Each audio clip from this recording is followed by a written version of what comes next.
Hi, everyone. How are we doing? There's a couple answers. That's good. You're saving the energy for bell hooks. That's good. So my name's Amy Mrodek, and I'm the program manager and volunteer coordinator at the Cassandra Voss Center.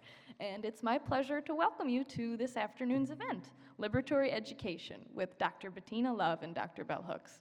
Now, I know you all are sitting right now, but I'm going to actually ask you if people could get up and move forward so we could fill the space up front a little bit more. And this is a request especially from Bell Hooks. She wants to be able to see people's faces. So I'm going to ask all of you people, especially if you're in the back sections, to come up and come forward. It's better seats. This will be good. Okay, thank you. So we still have a couple of minutes before 4 o'clock hits, and we're going to have some more people coming in. But while we do that, I'd just like to outline the way that the afternoon's going to go, because there's a couple parts to it, as well as just tell you a little bit more about the CVC, who we are and what we do, and how the Bell Hooks residency really contributes to that. So the Cassandra Voss Center has 4 core values. First, we're scholarship-driven. We're grounded in the fields of women's, gender, and identity studies, bringing that scholarship to the everyday. Second, we're welcoming. We welcome all people into the center, regardless of their backgrounds or their beliefs. Third, we're innovative. We strive to create cutting-edge content that intrigues, challenges, and sparks curiosity. And fourth, we're fun. We believe that delight resists tyranny, and when there's joy in the conversation, people are going to want to be in those conversations. And we hope that all 4 of those core values are represented on the conversation here on stage today. So speaking of the stage, we have 3 parts to what's going to be happening today. First, Dr. Bell Hooks and Dr. Bettina Love will be conversing on stage till around 5 p.m. Then following that, we're going to have a 10 to 15-minute Q&A, if time allows, where you can come forward, and you should see these microphones right in the aisles down there. You can come forward, line up, and then ask your questions. And then at 5:30, we're going to have a book signing, also up here on stage. And if that last part is particularly appealing for you, but you don't have anything currently to get signed besides like a limb, but don't do that, you could go visit our Friends of the CVC table out in the lobby, and they have books and t-shirts and buttons and some other residency merchandise that would be really perfect for that.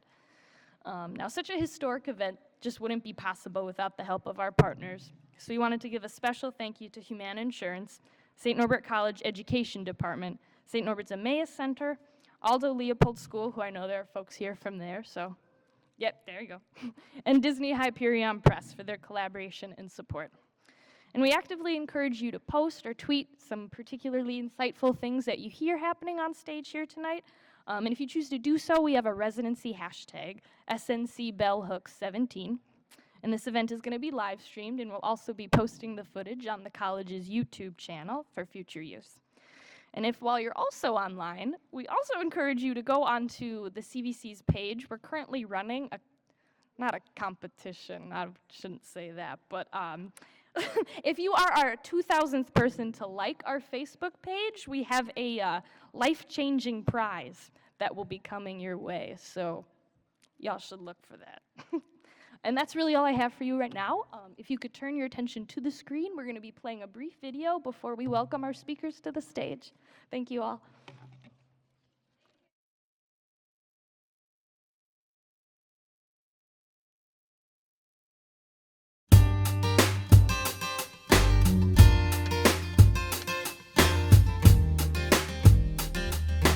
As an educational center that thinks about identity, our job is to help, to educate, to inform, and to make it possible for people to figure out how to be global citizens and have conversations that matter in their lives. We're in a unique historic period where we're really divided across the aisle more than we ever have been before. Kind of seems like it's very difficult to engage with one another on just a human level, and to be able to talk to one another and listen and learn from each other.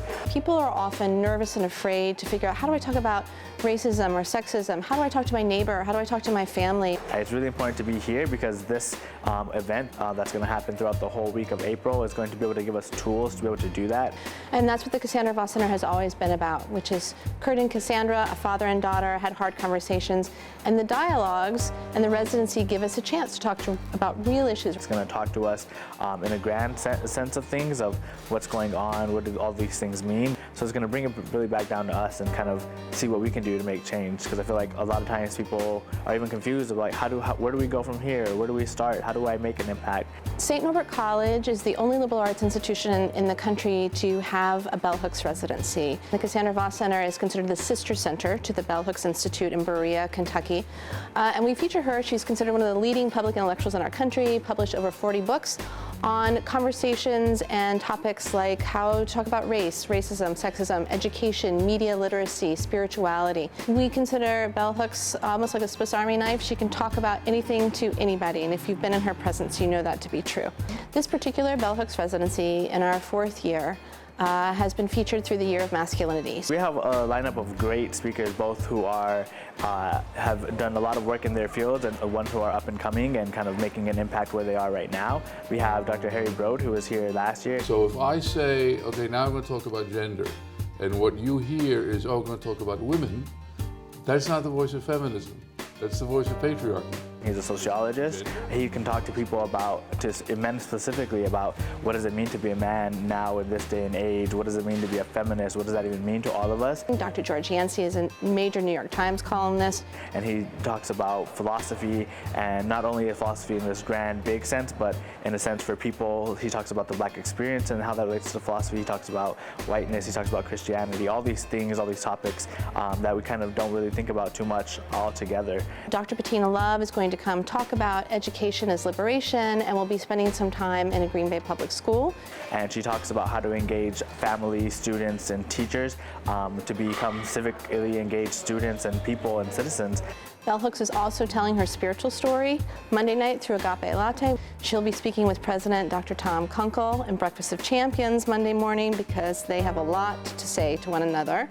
And we're also helping to launch Bell Hooks' board books. And we're doing a Facebook Live interview. It's a don't miss residency. Each year, people come back because it's something really unique about St. Norbert.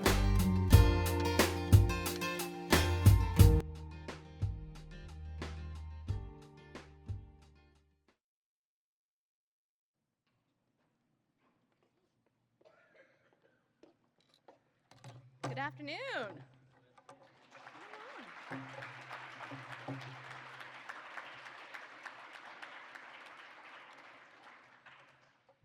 Hi, I'm Carlin Crowley, Director of the Cassandra Voss Center and Professor of English and Women's and Gender Studies here at St. Norbert College. And I'm Jaime Gonzalez, the Assistant Director of the Cassandra Voss Center. First, I want to give a round of applause for our amazing DJ and spin doctor, Dr. Amy Ongiri. Right? Awesome. Otherwise known as DJ Afrique, Ongiri is the Jill Beck Director of Film Studies and Associate Professor of Film Studies at Lawrence University. We really think of Ongiri as an intentional DJ. She should trademark that. And because Ongiri has created a sound or oral pedagogy inspired by Bell Hooks' work, you can link to it and her SoundCloud off the Cassandra Voss Center Facebook page. So this is the last dialogue in our 4th year at the Cassandra Voss Center on masculinity. That's our theme for this year, called Untied Masculinity Now. I know many of you come from work and you're going home to families tonight, so we're going to get right into it. Don't forget to join us tomorrow at 9 a.m. for the Facebook Live conversation, and Jaime will tell us more about that. Yeah, so we have 2 amazing people here today. First, we have Dr. Bettina Love. Dr. Bettina Love is an award-winning author and associate professor of educational theory and practice at the University of Georgia. Her research is on the cutting edge of urban education and intersectional social justice pedagogy, highlighting the ways urban youth negotiate hip-hop culture to form social, emotional, and political identities. Her research also focuses on how educators working with parents and communities can build civically engaged, anti-racist, anti-homophobic, anti-sexist, equitable classrooms. For her work in the field in 2016, Dr. Love was named the Nasir Jones Hip Hop Fellow at the Hutchins Center for African and African American Research at Harvard University. Dr. Love gave an extraordinary presentation to 8th graders this morning at Aldo Leopold, which she called Get to the Future, taking students through literature and the cultural aesthetic of Afrofuturism. She is also the creator of hip-hop civics curriculum, Get Free. You should also go to our website, or to her website actually, to look at this extraordinary 6-part curriculum, which she introduced today to the students and faculty at Aldo Leopold as well. Dr. Love is one of the field's most esteemed educational researchers in the area of hip-hop education for elementary-age students. She is the founder of Real Talk, Hip-Hop Education for Social Justice, an after-school initiative at teaching elementary students the history of elements of hip-hop for social justice through project-based learning. Dr. Love is a sought-after public speaker on a range of topics including hip-hop education, Black girlhood, queer youth, hip-hop feminism, art-based education to foster youth civic engagement, and issues of diversity. In 2014, she was invited to the White House Research Conference on Girls to discuss her work focused on the lives of Black female youth. In addition, she is the inaugural recipient of the Michael F. Adams Award from the University of Georgia. She has also provided commentary for various news outlets including NPR, The Guardian, and the Atlanta Journal-Constitution. Dr. Love is one of the founding board members of the Kendesi School, an innovative school focused on small classrooms and art-based education. Finally, she is the author of the book Hip Hop Little Sisters Speak, Negotiating Hip Hop Identities and Politics in the New South. Her work has appeared in numerous books and journals, including the English Journal of Urban Education, the Urban Review, and the Journal of LGBT Youth. In 2017, Dr. Love edited a special issue of the Journal of Lesbian Studies focused on the identities, gender performances, and pedagogical practices of Black and brown lesbian educators. She is currently working on her second book, We Want to Do More Than Survive, a Pedagogy of Mattering. After this event, everyone should find Love's TED Talk titled Hip Hop, Grit, and Academic Success.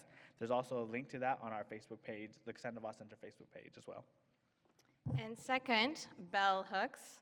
Today we're grateful to have 2 master teachers to not only children or college students, but also to fellow educators who teach in elementary schools all the way to higher education. Both have outstanding and reputable experience in the field and are creating positive change in the lives of the people they meet. And I witnessed that this morning with Bettina Love.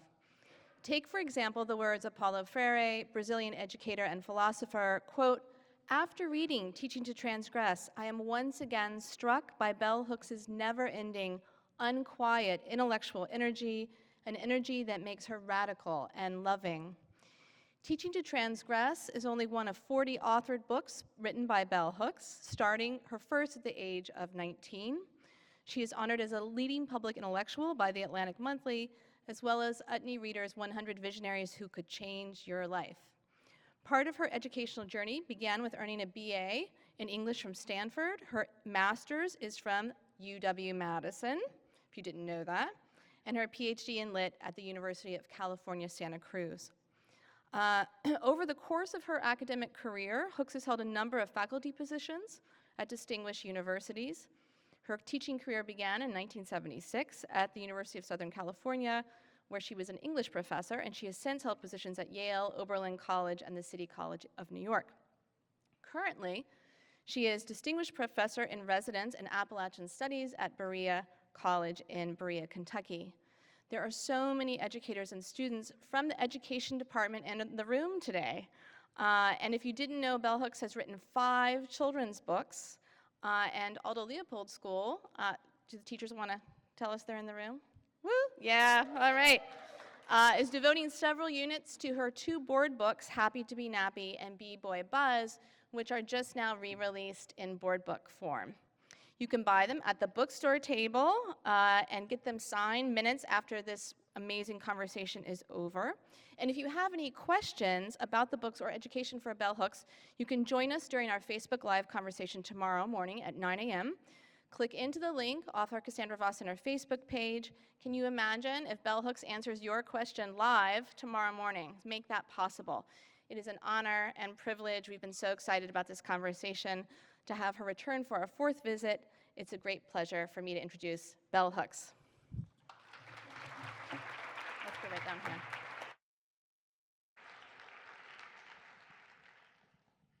I met Bettina Love 2 years ago on my way to Puerto Rico to give the NWSA keynote address.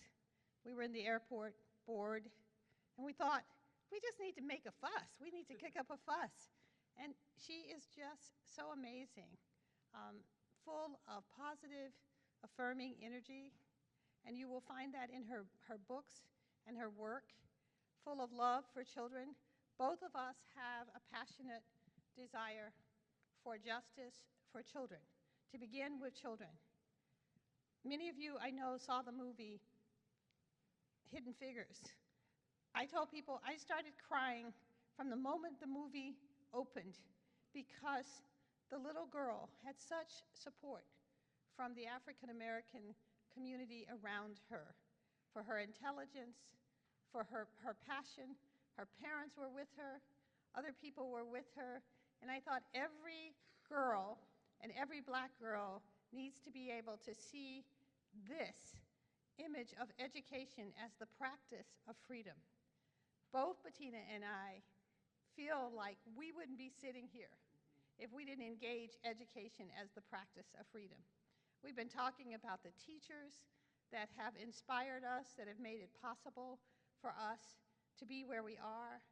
And so we wanted to start just with sharing some of those experiences. I'm on stage with bell hugs.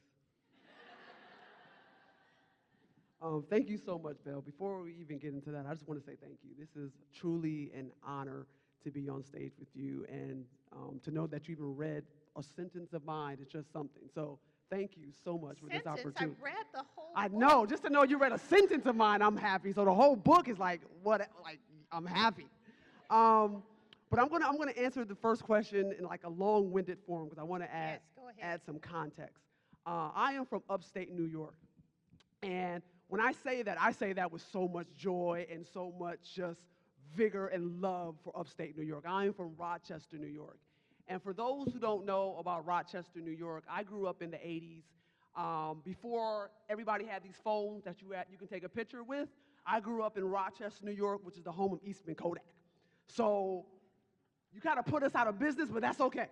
But I grew up in Rochester with Eastman Kodak, Xerox, Bosch Alarm, Paychecks, all those big companies. There's no reason why little Rochester, New York had an international airport. And so I grew up when it was a community, and it was so beautiful. I grew up where kids could just play.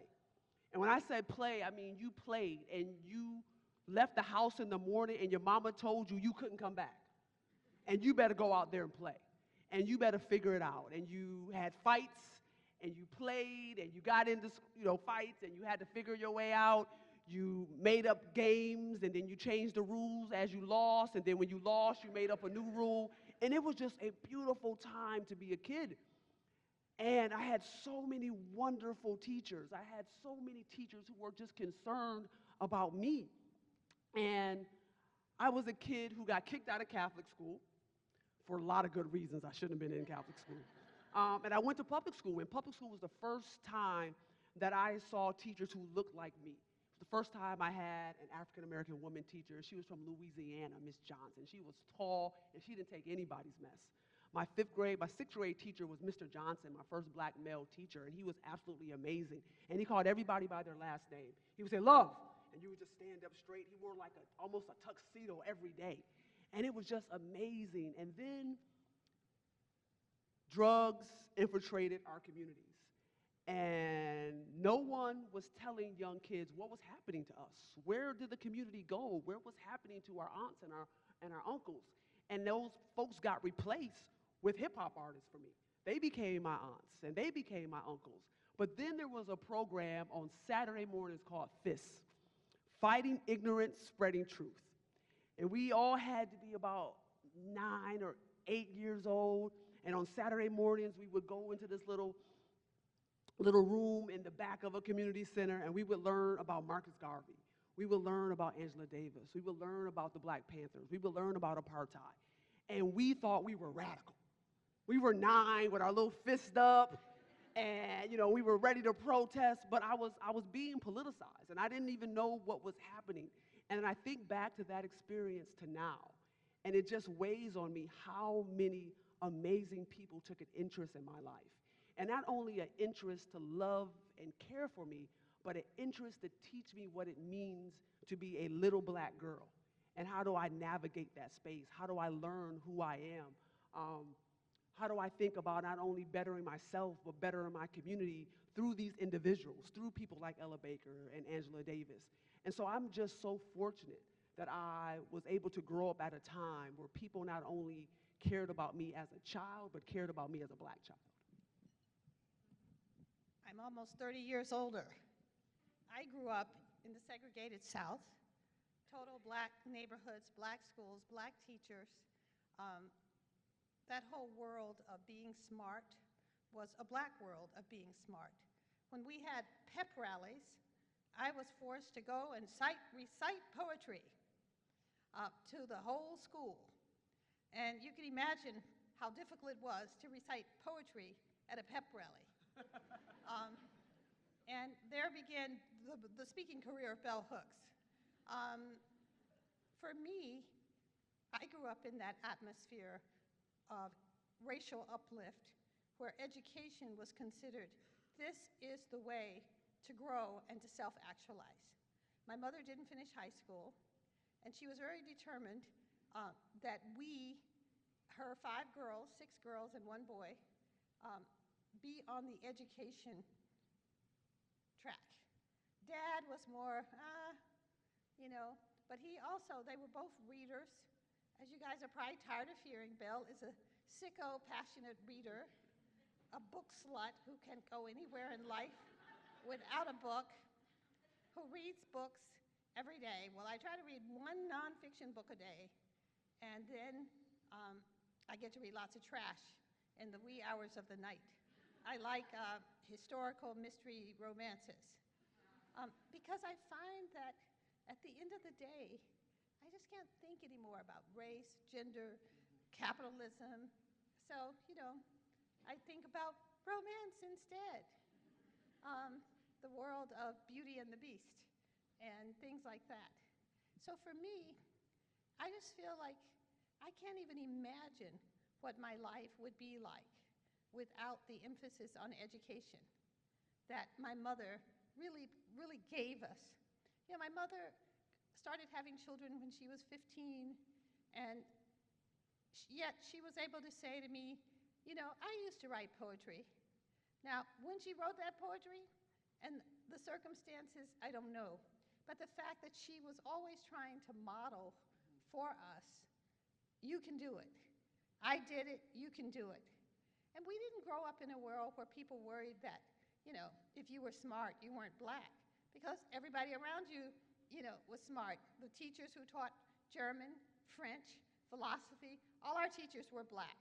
So there was no idea that somehow blackness and intelligence and intellectual work didn't go together. And I have to say that I was really bolstered by the church I went to, which was also very passionate about education. So it supported us. It gave us scholarships when it was time to go to college. And so, I don't know, I can't say enough how much I believe that education is the key. I've been talking a lot these few days about literacy, about black males becoming the most illiterate group in this society, and challenging us to think about, imagine your life. Just go a day of your life where you can't read. And you'll realize how much is cut off from you. You can hardly apply for a job today without going online. I mean, it's so deep and profound because I think that Bettina has written so much about schools killing the spirit of black children. And I think that's been especially true of black boys. I don't want to talk too long, but when I wrote B-Boy Buzz, which I think is my fantastic, wonderful boy book, and there was a page that said, I be boy sitting all alone. There wasn't any boy on the page. There was another page that said, sitting all quiet still. No boy on the page. And I went to Disney and said, we can't have this. We can't have these boys just running and jumping, but not taking the time to sit still. And so we went to Chris Roska, who was the illustrator, and said, you know, we got to have a boy with a book. And I can't tell you how many parents wrote to me to say, thank you so much for having that image of a boy with a book. I think that we don't even begin to realize the impact of images. And as we talk about education for critical consciousness, Chris is white. He has a little white boy that's sitting around reading most of the time. I was like, Chris, what up? Why, when you're doing black boys, we not reading, we not sitting still? Do you realize that a lot of black men never sit still, never are quiet until they are in prison? I mean, think about Malcolm X, that he came to his critical consciousness in prison because it was the first time in his life that he had acceptance for being still. It's pretty deep when you think about it. I think for me, one of the big reasons I wrote my first book, Hip Hop Little Sisters Speak, was to really think about the ways in which black girls also are demonized in schools, are over-policed in schools, are mistreated in schools.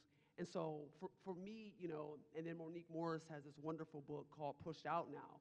And so just thinking about the complexities of how black girls, how Latino girls, how black boys, you know, they're mistreated by our school system. And our school system, we're supposed to be the superheroes. We're supposed to walk around with the capes on our backs as educators. And oftentimes our schools can be as anti-black and just perpetuate white supremacy like our streets do. And so I think oftentimes, you know, well, I'm trying.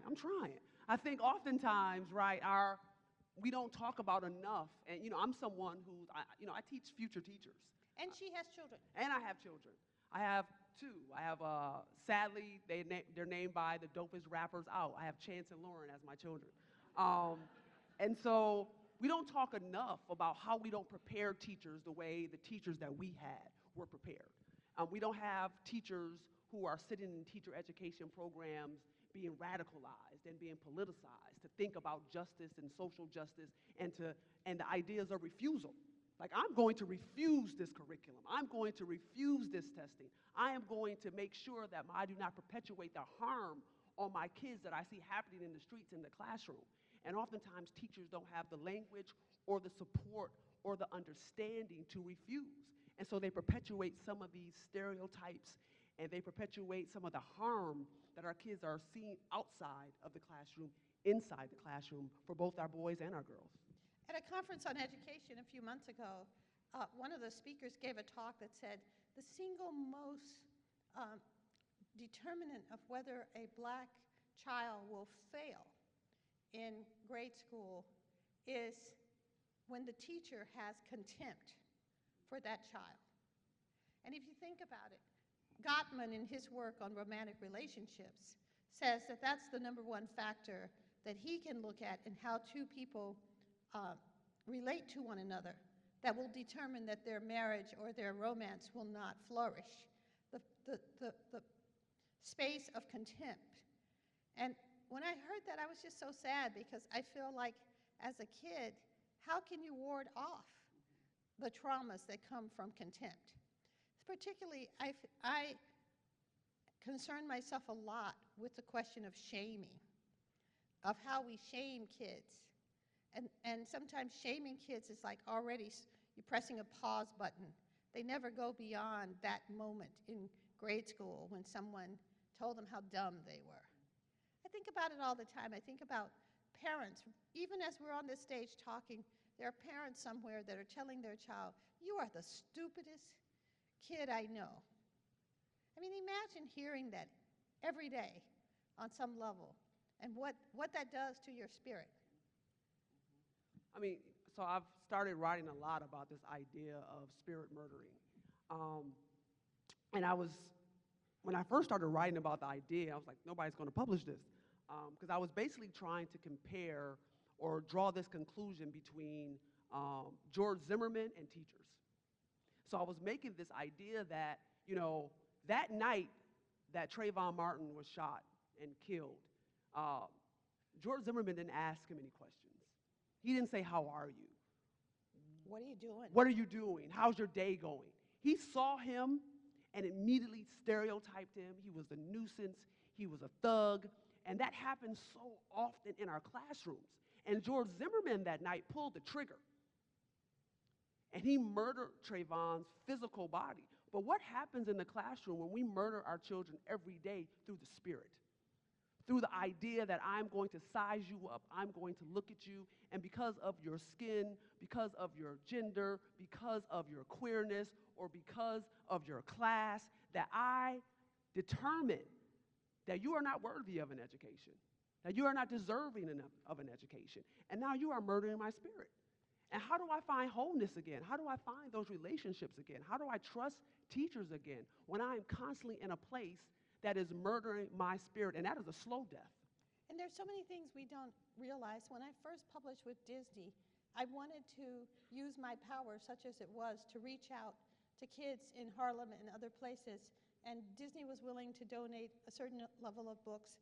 So I went to a bookstore to do this reading, and I wanted to give every child a book.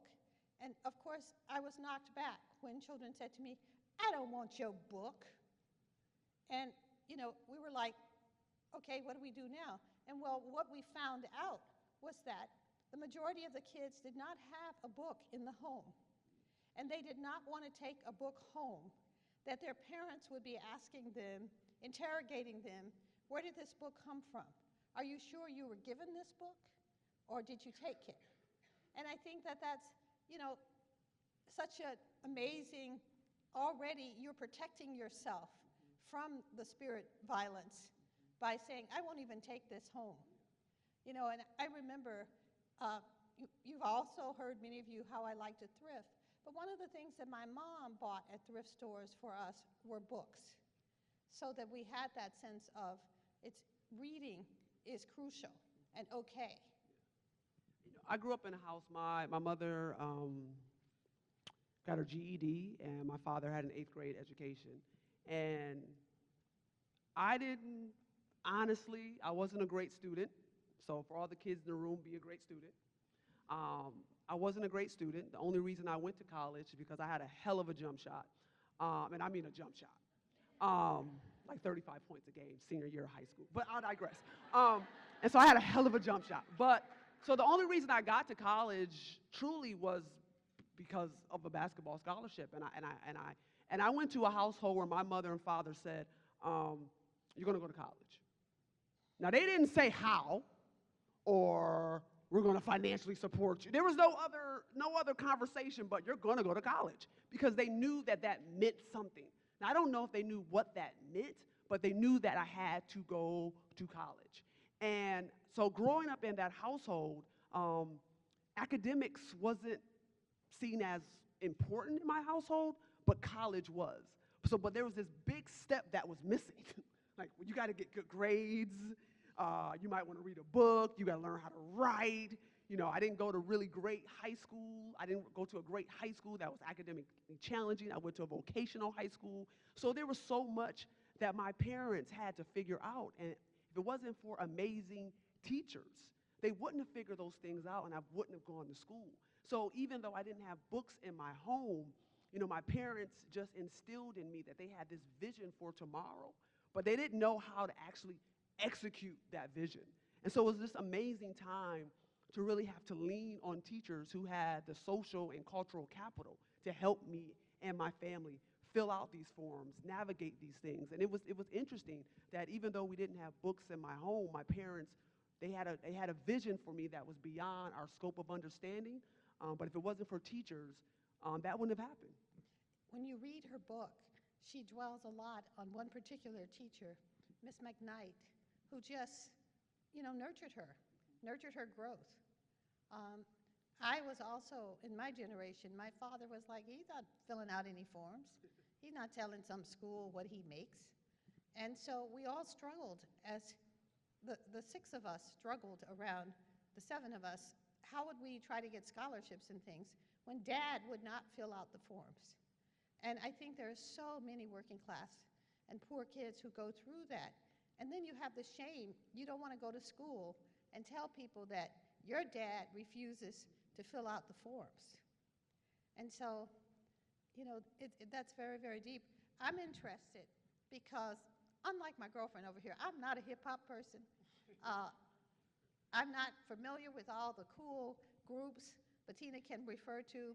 So I really want to hear more about the role of hip-hop in her self-actualization and self-development. So, if you ask my mother, she will tell you that I was a mistake. And possibly I could have been. My brother, I have an older brother who's 14 years older than me, and I have a sister who's 10 years older than me. My parents were done, and then here I came. And even though I was born and raised in upstate New York, my mother and father are both Southern, so black migration. My father is from Jacksonville, Florida, and my mother's family is from South Carolina. And growing up, my father thought he was James Brown. So, I mean, hair, clothes, car, everything was James Brown. If I entered my home and my father was playing It's a Man's World, I knew that him and my mother were having a fight. That's how I knew. Everything was done by music. And so I had my father who was a James Brown fanatic, and I had my brother who was 14 years older than me, who was on the cusp of everything hip hop. Like, I had the coolest big brother you could put, like just the coolest big brother. Even though I was taller than him, I had the coolest big brother. And so he would just bring in everything from the Fat Boys, EPMD, Public Enemy. And I was this little kid listening to all of this stuff outside of his door, trying to figure out what they're saying. And he would open the door, get out of here, and I'm still listening as soon as he would leave. And I was fascinated. And then so I tell people, my father was playing James Brown on the bottom level of my house. And early hip hop sampled everything James Brown. And then my brother was playing everything hip hop from the samples of James Brown. And these two men I just idolized, wanted to be like. And that was really the first time I started to understand my father and my brother, outside of just being my father and my brother. They were these two men who were cool to me. And then when I was around 16 years old, my brother brought home Outkast. And Outkast is a group out of Atlanta. And they were Southern. They were talking about candy painted Cadillacs. And in upstate New York, we were the only family that had a baby blue Cadillac, leather seats, white. My father took it all the way. And every Sunday he would wash that thing down. And so they were talking about fish and grits. They were just talking about all these things that were so Southern. And I didn't understand my father. I didn't understand why he was so Southern. And I didn't understand Southern culture until I heard Outkast for the first time. And it was like, oh my God, they're talking about my father. And then a year later, my father passed away. And so I had this music from these two guys who were, my brother's age, talking to me about my father. And it was just an unbelievable time.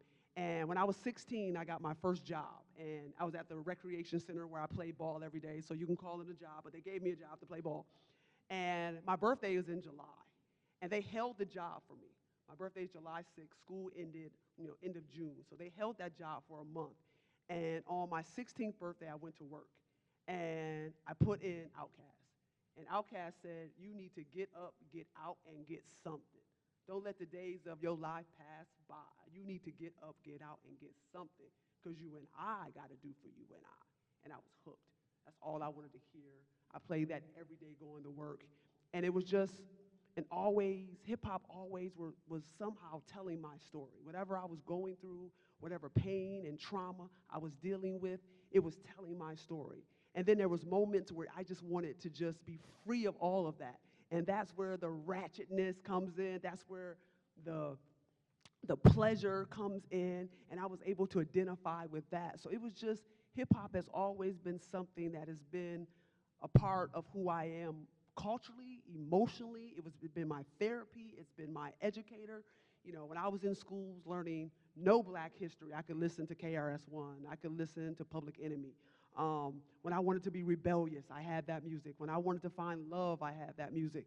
And it's always been with me. And so it's always been something that has prepared me for the next thing in my life, even when I didn't know that was the next thing. So, but what about the sexism and the misogyny? How did that play into, because sometimes I see my students, the black female students, struggling so hard with self-esteem. And my colleague and I, my best friend, we talk about how, ooh, we didn't have that problem when we were girls. We thought we were the shit. You know, we were beautiful. We thought black males loved us. We didn't have a thought in our heads that black men might have contempt for us, see us as bitches. I don't think I ever even heard that word in our little southern world of many, many years ago. So we didn't have to filter through the sexism to get to the other stuff, the good stuff that you're trying. So I want to hear about sexuality and the stuff that you had to work with. So hip hop, misogynistic, yes. Capitalistic, yes. Homophobic, yes. And, you know, being 16, I don't think I was at all conscious of all of that stuff, but I was conscious of how I wanted to be treated. I was conscious of how I wanted to be a strong, positive black woman, but I didn't really know what that was until I heard Lauryn Hill for the very first time. You know, that's why my daughter is named Lauren. And so I think as a kid, I was trying to figure out those things, but now that I reflect on that and I think back and I look at the world that these young girls are entering today with so much of the music sometimes about sex and about drugs, and it could be homophobic at times. I really try to think about the communities that those young girls are growing up in as well, juxtapose the music. And I think that's, for me, is a very important piece. I tell folks all the time, you know, when young girls have opportunities, when young people have opportunities, they are able to consciously understand the music differently. For instance, I was a female basketball player. And contrary to popular belief— No, you had the fabulous jump I did have the fabulous jump shot. And, you know, contrary to popular belief, all black female basketball players are not lesbians. Oh. I know. So there were a lot of straight girls. And those straight girls on my basketball team and my friends who are watching right now, I'm not gonna say y'all name, they were having sex. But what I learned at a very young age is that when that young girl had an opportunity, she was going to have sex, but she was also going to find a way not to get pregnant. And she was going to do her darndest. And if a mistake happened, but the opportunity was something that she was drawing on. And you look at black communities, or you look at communities that have been gutted, and I say gutted, I mean intentionally gutted. Schools, jobs, housing have been gutted, and now you are sitting in that pressure cooker. And right now in our society, every 19 hours, a black woman is murdered by a black man, and that is our society. And so when I think about hip hop, I think about the role hip hop plays in propping up those narratives, but I also think about how our communities have been gutted. And so black girls have this very, very hard role to navigate those spaces that are in our communities where there is real danger and real damage that can be done, physical damage, mental damage, when also you have the music that also can be damaging. So it is a very difficult space for young girls to navigate without the help of the teachers, without the help of the community folk, without the help of the mentors, without the help. And so we need them to do that work. We need teachers to get involved and engaged in these very difficult conversations. We need to explain to young girls that misogyny exists, racism exists, homophobia exists. But in the same, we have to explain to them what has happened to their communities and why they have been gutted that makes these things hyper in their face. And so I think it's a very interesting place. I would not want to be a black girl in 2017 right now. It makes my heart break Yes. that I say that so much. I was thinking a lot, reflecting on last night's panel on masculinity, particularly our DJ's comment that her black boys have so little space of power, and that exercising patriarchy becomes one of the spaces of power. And her question of, should I deny them that, when that sense of agency? And so I think that's something that we don't talk enough about in terms of black children, especially lower income, poor. Where does our sense of agency come from? You know, I agree that I can't imagine being a girl at this time. There's so much coming at girls. The traffic in girls in our nation, the #1 group is black girls and then Latina girls, usually starting around the ages of 12. And some of you may remember the storm that happened when I said that Beyonce was a terrorist, but it was taken out of context. The context was she has such a major influence on girls from 10, 11, 12, 13. And that image of wealth and sexiness and that is promoted, you know, it is dangerous to girls. You know, when some guy comes along and says, oh, I could help you dress like that if you're just, you know, come with me, or, and you think about how is a girl to resist that when you're longing to have that dress, when you're longing to see yourself as beautiful. And that's why I saw it as a kind of terrorism for the young, because we bombard young girls. I was talking the other day about, you know, at which point in our nation's history, I was seeing it as connected to feminism. There's a book called As Women Grow Stronger, Men Love Football More. I think that as women have grown stronger, we have invested as a culture more in the sexualization of girls. It's almost like, you know, we're saying, if you won't be the sexy sex object or whatever, we'll have a whole body of girls that will make that. And I think that that's something that we don't deal with. And if we, again, as DJ Afrikides' comment, if we take even that away from girls, what do we replace it with? If looking good isn't where you can build this space of self-esteem, where do you build a space of self-esteem? I think it's important. You take someone, like Beyonce, who is, drop dead gorgeous, and a lot of it, is not her fault. Tina Knowles is drop dead gorgeous. Her mama is drop dead gorgeous. So of course, she's going to be drop dead gorgeous. But I think the thing with Beyonce for me is that, if you look at the trajectory of her work, I think Beyonce, when she was 18, she was singing, no, no, no, no, no. And then, she became, let's say, 24 and in love, and she was representing that in her life.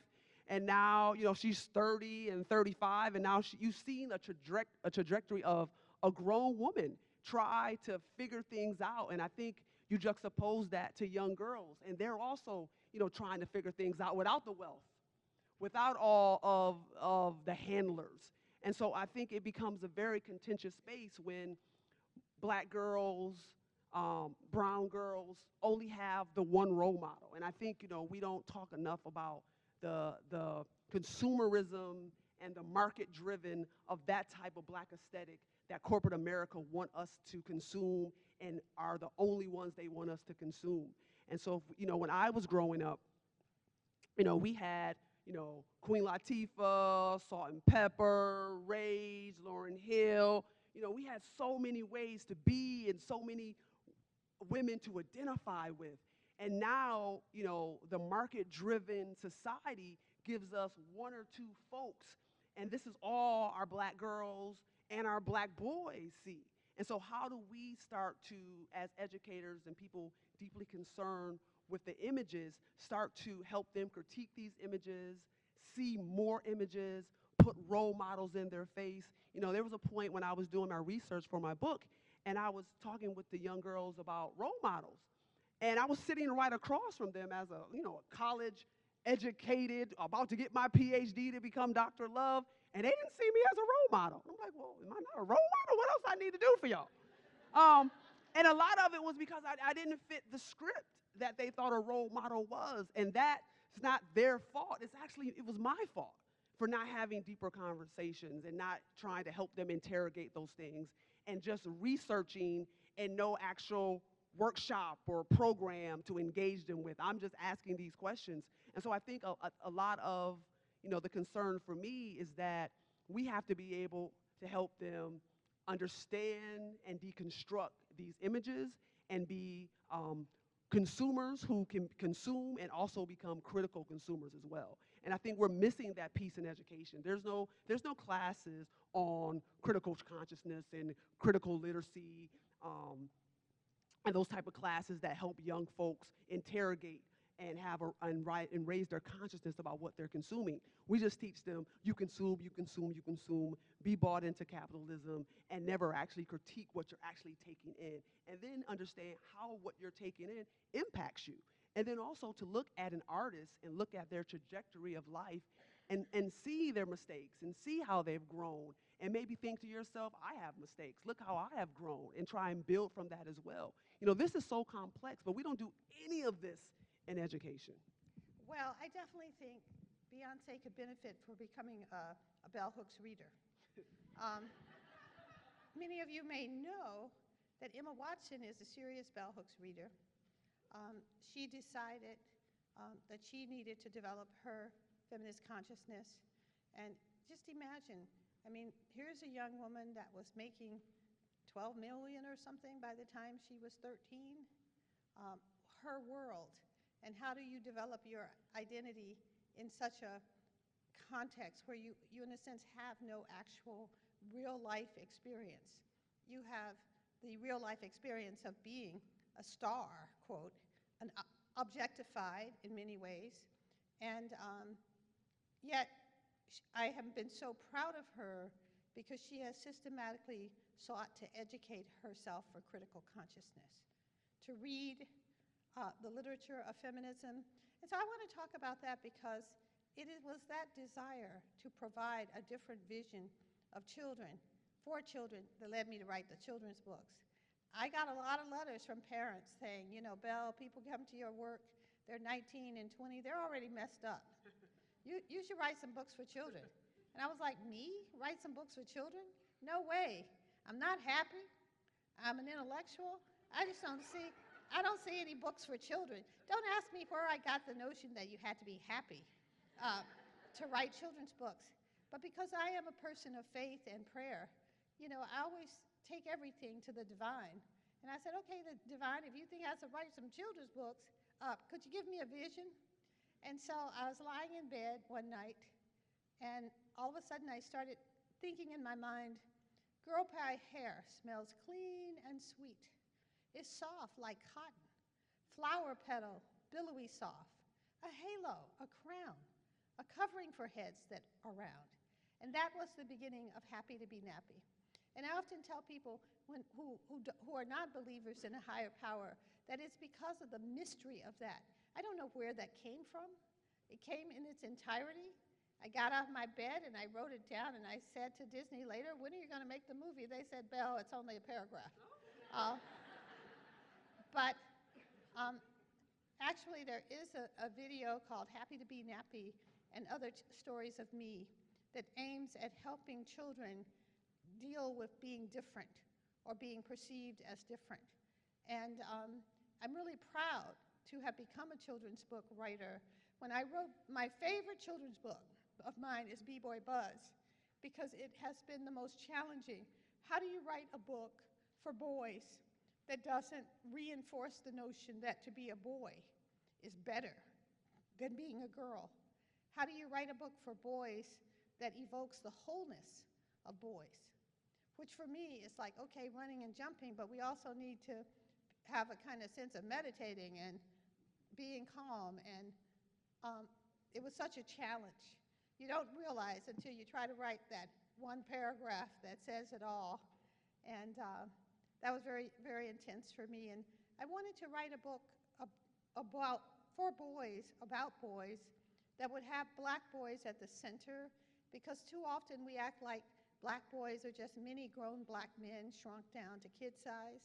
And I wanted to create a world where a fictive world where kids could identify with the black boys in the book. That, to me, is one of the biggest moments of Bell Hook's triumph. B-Boy Buzz. I think one of the best moments for me is when I got to read that to my son. I love it when parents say, you know, I'm sick of that book. I have to read it and read it and read it. And, you know, he knows all the words, but he still wants me to read it. It has a great B sound. It makes really use of the B sound. And my first book signing with 100 kids, and they had questions, a little white boy held up his hand and he said, well, I don't get it. What's the buzz? And suddenly there you are, the middle-aged intellectual trying to think of, yeah, well, how do you answer that? So I said, well, what's the sound that the bee makes? And we all made that sound. And then we talked about how we become more alert when we hear that sound. And that's how we begin to think about the buzz. I think it's been good for my growth as an intellectual, self-actualizing, to write children's books and to enter that imaginative space of people that are not university students. I you know, Happy to Be Nappy was a book that just changed. You know, when you see someone of your stature write a children's book, you think to yourself, wow, that is amazing.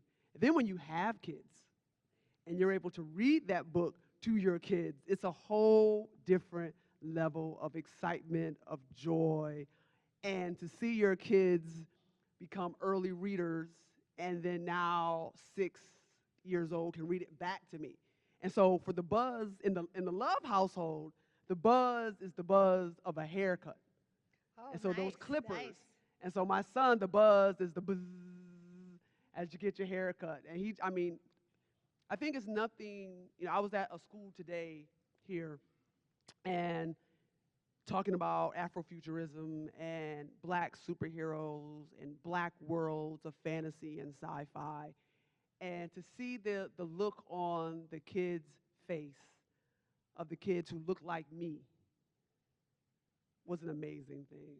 And so I think for someone of who you are as Bell Hooks to write a children's book, I think it was bold, number one, but it also is affirming to our babies that they are loved and that they exist and they should be on the pages of these books. They deserve to be on the pages of these books. Well, in my little town that I live in, I've taught the children to go around chanting, Bell Hooks writes books.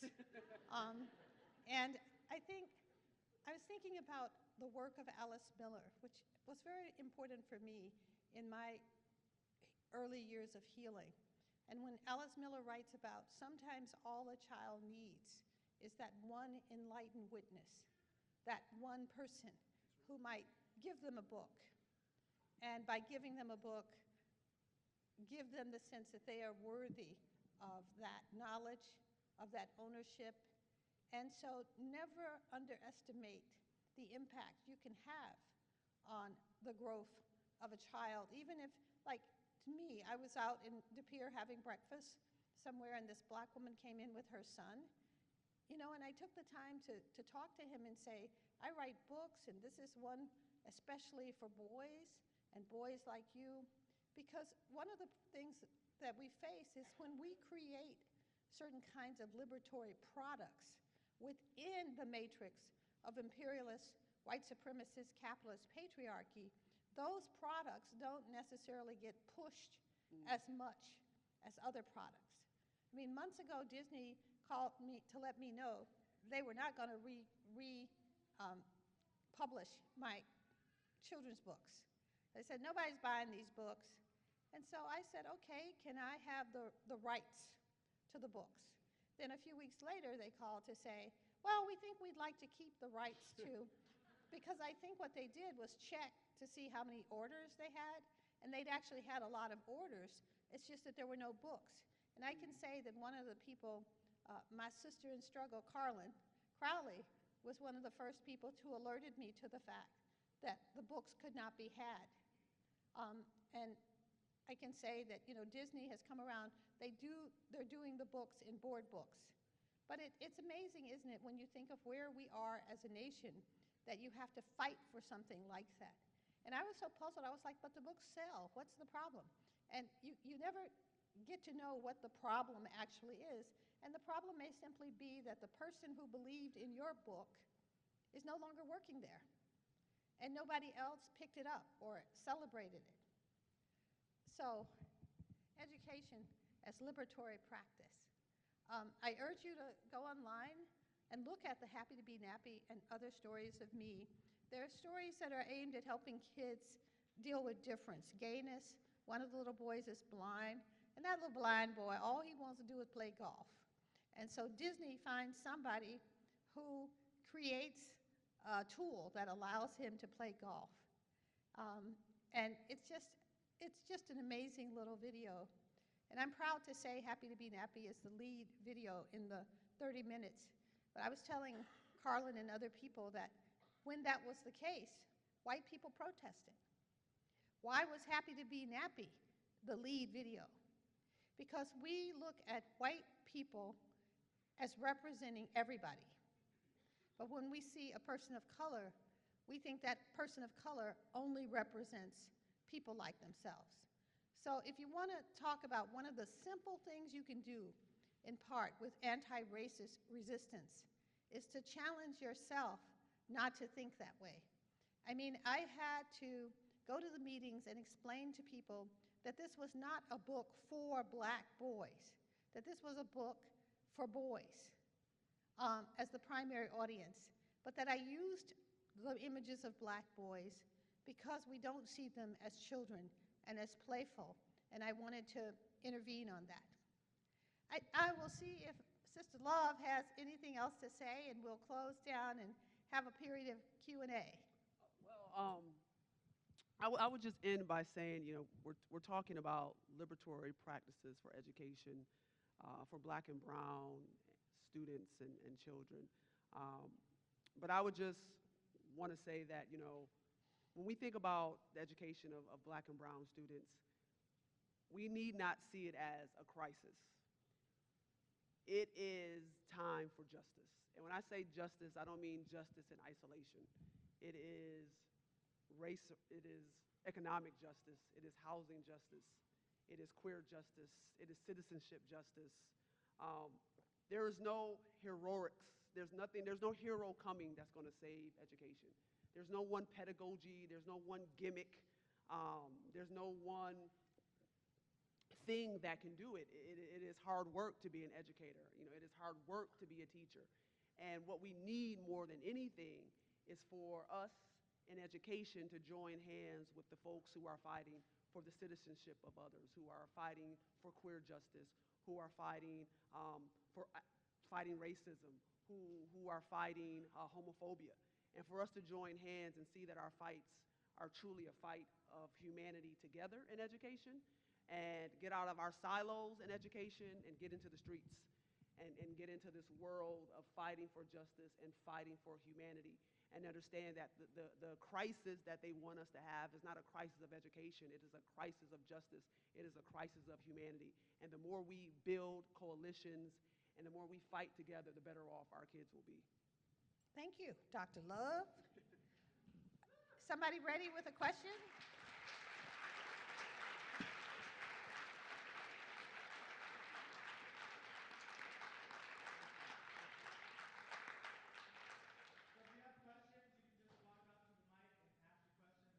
Say your name, ask your question.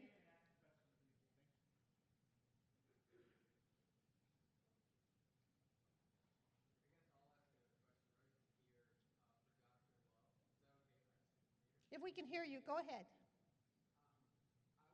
was wondering, and I'm not sure if you can answer this, but what do you think it looks like to bring hip-hop into an elementary school classroom? So like a very shameless... Wait, let me repeat that. He asked what would it look like to bring hip-hop into an elementary classroom. So a very shameless plug. If you go to BettinaLove.com, I teach hip hop for elementary age students. When I finished my dissertation, I looked around, I said, well, where's the gap? And the gap was in elementary education. You don't see much hip hop education in elementary education. So I started teaching grades 5 through 8 in hip hop education. And so I videotaped everything that I did. And I taught them hip hop for social justice. And so I think oftentimes in high schools, you know, it's about that core subject, and you see a lot of hip hop education in like English classes or social studies classes. But if you think about elementary, we are jacks of all trades. You know, we got to teach math, social studies, ELA, science, all in one day. And if you think about the robustness of hip hop culture, the beauty of hip hop culture, math, science, social studies, English, all of that you will find in hip hop. So I will bring a DJ into a class and talk about a DJ moves the crowd, right? And a DJ cuts between two songs perfectly. That's a semicolon. If a DJ comes to an erupt, that's a period. Like we could so many ways. I brought b-boys in to talk about kinesthetic energy. There's so many ways we can map the genius of hip hop onto our core subjects. And the main thing is for students to understand that your hip hop identity, what you just do, is also so deeply embedded in education. It is so deeply embedded in ideas of justice and ideas of civics and schooling. And so they don't have this detachment. And so what I try to do is I try to teach kids the elements of hip hop. B-boying, breakdancing, DJing, rapping, graffiti, and I focus on the fifth element of hip hop, which is knowledge of self, which is that you know your gifts and what you have, and you use your gifts to better your community. And so I think if we think about hip hop and the elements of hip hop, and if you ask some hip hop heads, they'll tell you there's 12 elements, there's 15 elements: street knowledge, street language, entrepreneurship, all the things that you think about the history and the elements of hip hop have everything to do with schooling. If you think about critical thinking, that is hip hop. Hip hop is based on the ideas of critical thinking. You think about problem solving, that's hip hop. If you think about social and emotional intelligence, that's hip hop. What is a cipher? A cipher is social and emotional intelligence. If you're in a cipher, how do you know when to rap? Do you raise your hand? Oh, I would like to rap. Can I rap third? No. That's social and emotional intelligence. You have to understand everything going on in that group. And so in an elementary classroom, I think we just, we try to break down the elements and tie those elements to what they're actually doing in schools. Awesome. Welcome. Glad to be here. Eddie Moore Jr., the White Privilege Conference. Since there's not a long line, I'll present a question for each of you. Professor Hooks, I'm wondering, has the resistance changed for you over the year? What it's looked like, how it's come after you in reference You mean resistance to my work? to your work, to feminism, and how you deal with that. And Professor Love, I was wondering, Green Bay is a predominantly white city. I don't know if you noticed that while you were here. But actually, the school district just became minority majority. So we have a lot of kids of color, and we have primarily white teachers. And wondering, how do you help them? What do you say to them as we continue to send our kids of color into the hands of unskilled, unprepared, and sometimes outright afraid white teachers? Well, I want to start with that because I want us to remember that it isn't white skin or white people that is the problem. It's people who are unenlightened. And we have to continue to always let people know that they can be transformed, that teachers can transform their perspectives. Because, if a teacher has contempt for kids of color, a white teacher, that teacher has to do the work of challenging the white supremacy of her own thinking, being, what have you. And I think that we have to recognize that it can be done. Because as long as we act like it can't be done, how many schools are dominated by white teachers teaching students of color? In terms of my work, I was joking because I'm not an internet user, and yet my being on many live stream conversations has given me more of an internet presence, and it makes me aware of how there's a fierce and caring bell hooks audience that is among millennials and the young. And then there is that older feminist audience that perceives me at times as a threat because I don't think in compatibility with the norm. Eddie, I think that's a wonderful question. I think there's a few different things that I think are at play. Number one, teacher ed programs need to be put on blast a little bit more. We are sending them out unprepared. Yes. That's first and foremost. They're not just walking into the classroom. They have a 4-year degree from some of these institutions that are prestigious, and they are unprepared.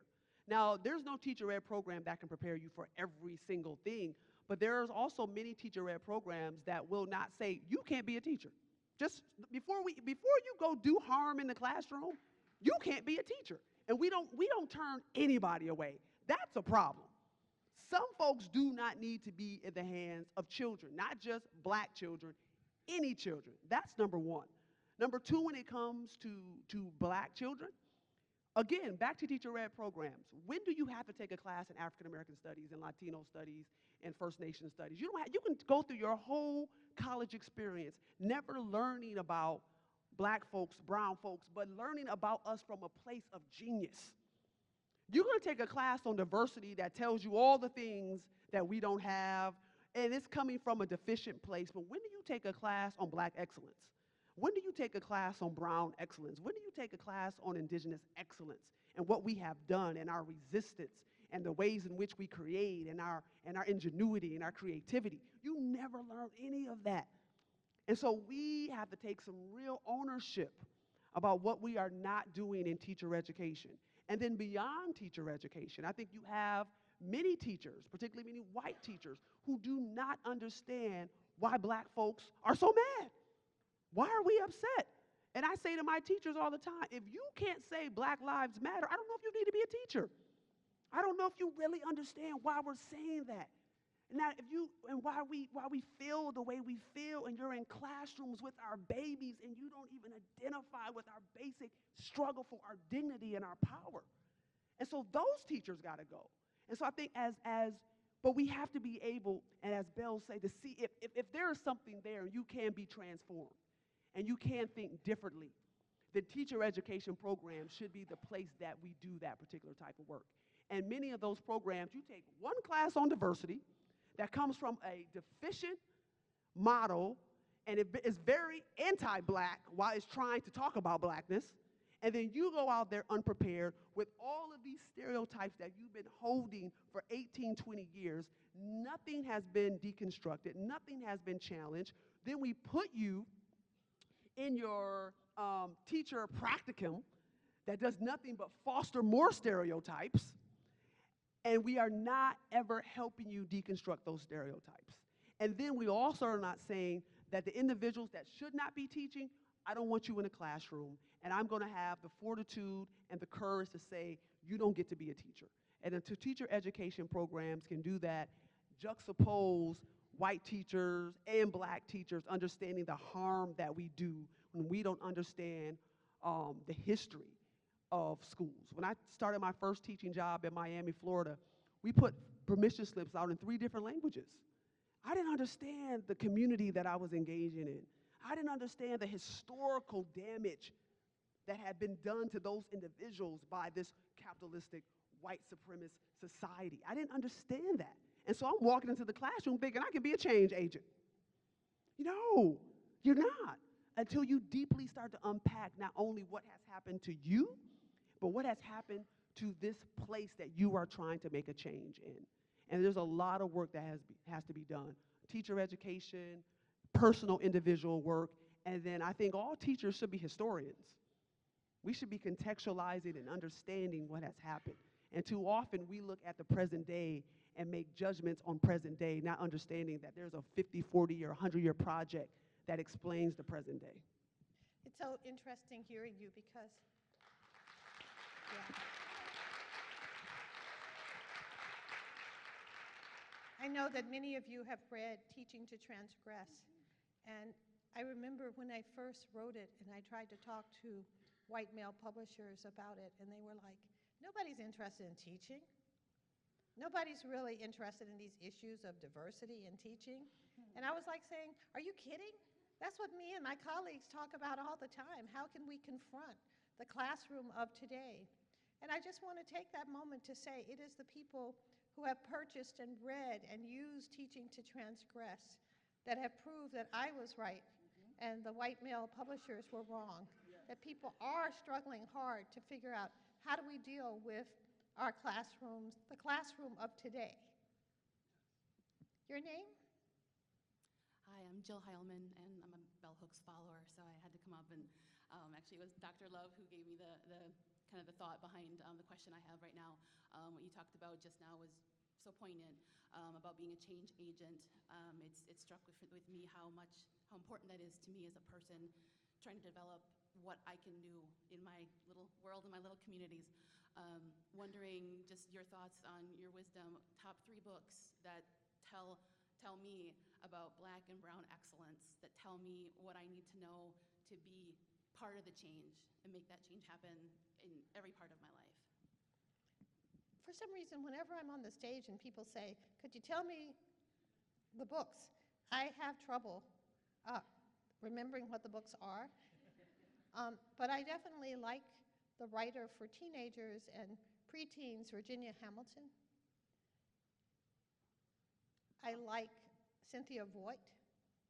Cynthia Voigt's early books, if you know them, oriented towards teen, deal with having a mother who's mentally ill and who abandons her children. I would say for me, anything by Jacqueline Wilson.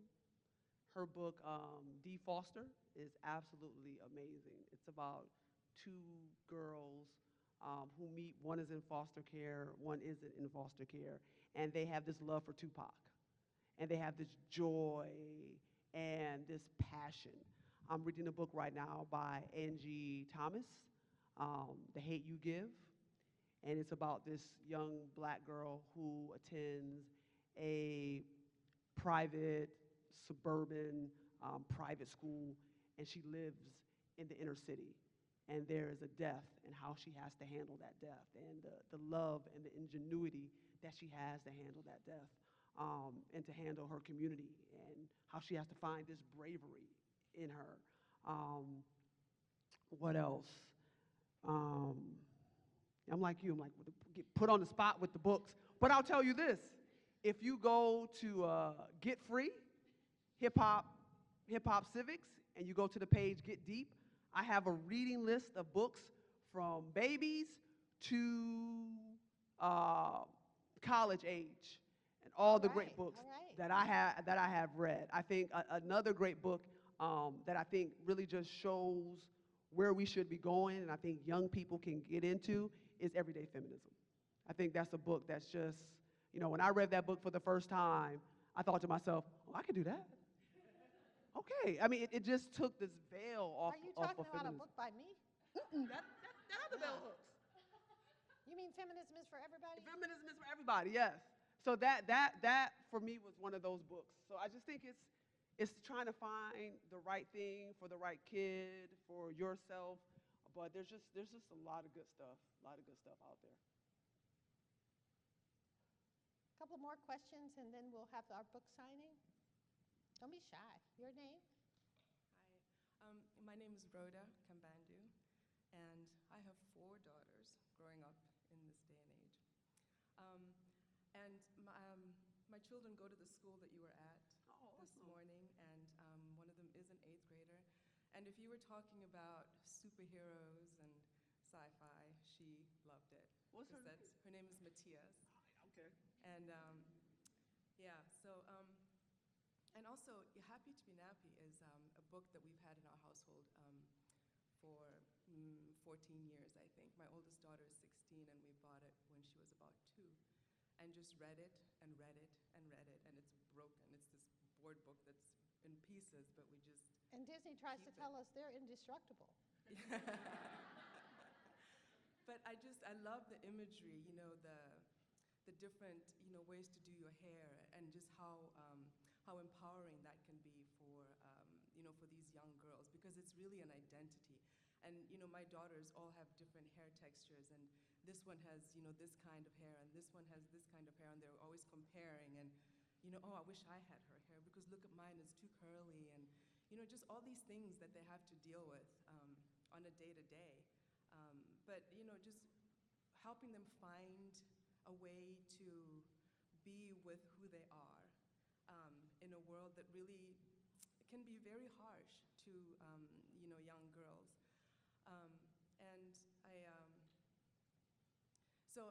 So my question for Bell Hooks is, you said you wrote Happy to be Nappy, kind of, it was, the spiritual thing that came to you. And how was your process different for B-Boy Buzz? Well, B-Boy Buzz, I have two books that are children's books that are oriented towards boys. One is B-Boy Buzz, and the other one is Grump, Groan, Growl, Bad Mood on the Prowl. I wanted to, in that book, focus on boys' anger, but show the boy processing his own anger, realizing that he could exercise choice in relationship to his anger. And so both of those books were much more consciously directed. For B-Boy Buzz, it was challenging, the fact that I argued constantly that we don't love boys in this culture. We may love patriarchy, but we don't love boys. Because if we love boys, we would treat boys with the respect that they deserve and not try to make them into unemotional warriors or what have you. So that B-Boy Buzz was really directed towards that. I mean, it ends with in love with being a boy. So there can be that sense that it is good to love what you are, and for Grump, Groan, Growl, I have had so many friends, almost in a scary way, dealing with angry boys. And I myself really disliked that game, Angry Bird, because it seemed to me to just cultivate that sense of express your anger mindlessly. So those two things were inspired by conscious intent. And if just one more question about, you talked about educating the spirit of children and not, and not quashing it, I guess, or squashing their spirit. How do you go about educating the spirit?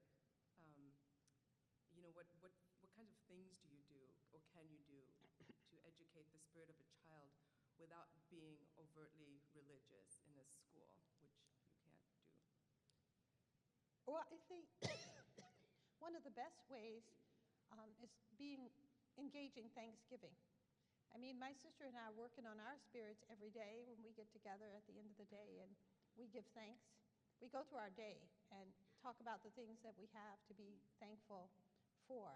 And I think that we can really do that with kids without bringing any kind of specific, intentional, religious push, but just to say, wow, there's so much to be thankful for today. And sometimes we do 10 things because sometimes they're not 10 obvious things, so it makes us look at the small things. And so when we're with our nieces and nephews, we work to do that with them too. And I'm a big believer in affirmations. I get up in the morning and I say, I'm glorious. I am, and it felt when my sister years ago, who's a therapist, wanted me to do affirmations, I was like, don't you think that's a bit silly? And she was like, well, why don't you try it and see? What can you lose? And then I found that in the morning before my meditation and prayers, that it actually lifted my spirits to do affirmations. Though I still feel sometimes silly saying I'm glorious, but it's good. Thank you. Thank you very much. Appreciate it. One last question, shall we have? Yes? Thank you so much. My name is Karen, and I am a former public school teacher who left partly because of continual frustration in a system that did not support those of us who were actively working within the classroom for social justice for our Black and brown children. And so I'm interested in talking about professional development, not just for teachers who are currently in the schools, but for administrators, for school boards, for community members who are making decisions for these children by proxy because they have the power within that system. And I'm really grateful. I was on the webinar the other day with the Guild with your Get Free curriculum. It's amazing. Look it up. It's incredible. But those are the kinds of resources that I feel like we as teachers need, but administrators need. And more people need to be brought into the conversation. And in an era when teachers and other stakeholders, for lack of a better term, are being asked to give of their time and their money to find professional development opportunities that are approved by a district, I just feel strongly that there's got to be a way to infuse these important conversations and important learnings and important curricula into that process. So do you have any models for that sort of ongoing professional education, not just for teachers, but also for administrators and community members? So I think one of the big things in teacher education is that eventually we're going to have to put our money where our mouth is. And so what I mean by that is there has to be a university professor here or at a school nearby that thinks the way you think, understands education and the ins and outs and the political climate, and says, okay, I'm putting my money where my mouth is. Like, are we going to create a lab school? And a lab school is going to be a school that shows that these things and teaching social justice and teaching love and teaching caring actually works. Are we going to start creating our own ways in which we're going to create a Saturday school? You know, we have to find ways to create new spaces and then infiltrate those old spaces. When are we going to say, you know what, I'm going to run for school board because that person on the school board does not deserve that seat. And when it comes to terms of professional development, I think we have to think about how do we do it in-house. Maybe we don't go out and pay the person with the damn PhD. Maybe we do it in-house. Maybe we train our own teachers. Maybe we pull our sleeves up and say that we're going to do it ourselves. But in the idea that we're not going to be afraid of what the result is. And I think too often in teacher education and in teaching in general, we don't want to be responsible for the results because the results are such high-stake testing. And if we're ever going to turn that around, we have to be willing to live with the results of the teaching that we know that works.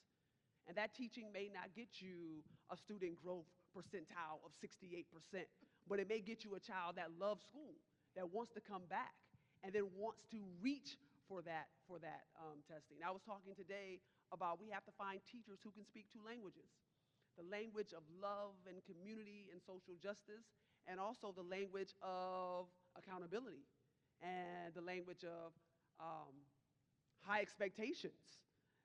To find a teacher that speaks both of those languages is a very hard thing. To find a principal who speaks both of those languages is a very hard thing.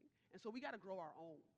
We have to be thinking about one thing we're trying to do at Condesi, a school that I work with, is we're trying to take our 11th graders right now. There'll be 11th graders next year, and we're going to have our Condesi Teaching Fellow program. And those 11th graders are going to come back in the summer, and they're going to start teaching with a teacher summer school. We're going to grow our own teachers. So if we can't create teachers that speak two languages, we're going to create them ourselves. And so how do we start as school folks going around this system to create our own things that we know that work? And so we got to do it ourselves. I'm a big advocate of homeschooling for boys because I think that the public school is a site where many boys learn patriarchy and patriarchal violence. And there's really very little way to intervene on that, save not placing our boys at risk. And I think we have to care enough about boys to not place them at risk. Thank you, Carlin. Thank you, Jaime. Thank you, Amy, and thank all of you for coming and being with us.